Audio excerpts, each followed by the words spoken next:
La plus grande leçon, eh ben, c'est d'avoir toujours confiance en soi puis d'être positif. Moi, j'ai toujours été positif et ça m'aide.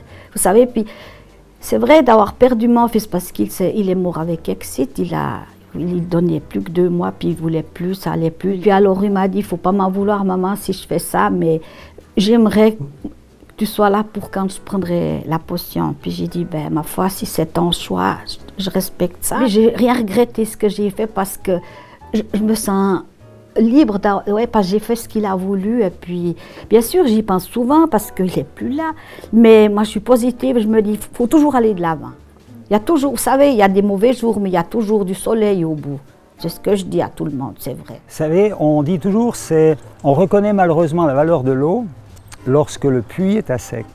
Accident de voiture aux portes du soleil où on aurait dû être les 4 morts, 3 ont filé à l'hôpital. Moi, j'ai eu une chance. Protection spéciale, parce que j'étais derrière, je me suis mis en boule et puis j'ai eu le nez cassé, c'était tout. Et quand on repasse à cet endroit-là, on se dit bah, merci bon Dieu. Si tu tombes, ce n'est pas grave de tomber, ce qui est grave c'est de rester couché. Alors il arrive des fois quand on est couché, c'est une image, qu'on ne peut pas se relever soi-même. Et là il faut peut-être avoir l'humilité de tendre la main vers celui qui vient, qui est plus petit que toi, un jeune par exemple, qui dit « Monsieur, je peux vous aider ?» Alors il y a les bourrus qui disent « Non, non, ça va bien hein. », ils n'arrivent pas à se relever, puis l'autre qui dit « Bah ouais, merci, sympa ». Toutes les solutions, dans les difficultés, les solutions sont toujours au fond de nous-mêmes. Les femmes, les filles, les femmes, entendent dire encore aujourd'hui, même des femmes de mon âge, qui disent « Mais je suis seule ».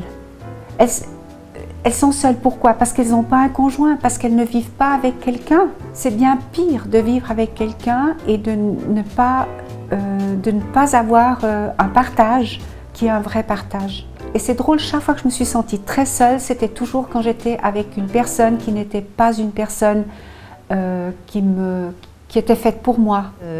Malheureusement, je trouve que les années passent trop vite. Il y a des problèmes de santé qui viennent et ça, mais je pense que c'est le lot de tous les gens de notre âge, hein, c'est vrai. Alors on fait front. Quand il y a des gros problèmes, on fait front. Ça ne se voit pas sur moi comme ça, mais bon, je suis malade, je vais 3 fois par semaine à l'hôpital. Il n'y a qu'une porte de sortie maintenant. Vous savez laquelle? C'est de partir au ciel s'il existe. Oui, il y a des choses, bien sûr, que je ne souhaite pas revivre et qui seront jamais plus comme avant. Ben, c'est vrai que quand vous perdez un enfant, mon fils est décédé dans une avalanche, voilà, je ne serai jamais plus comme avant, ça c'est impossible. Bien sûr que ça a eu un impact, sur toute la famille, c'est un drame absolu, ça c'est sûr, mais du moment qu'on décide de vivre quand même après, je pense qu'il faut justement se donner les moyens de porter sa propre vie. Je pense que mon fils avait un destin, que sa vie est arrêtée. C'était une vie magnifique, très remplie, c'était quelqu'un de très lumineux.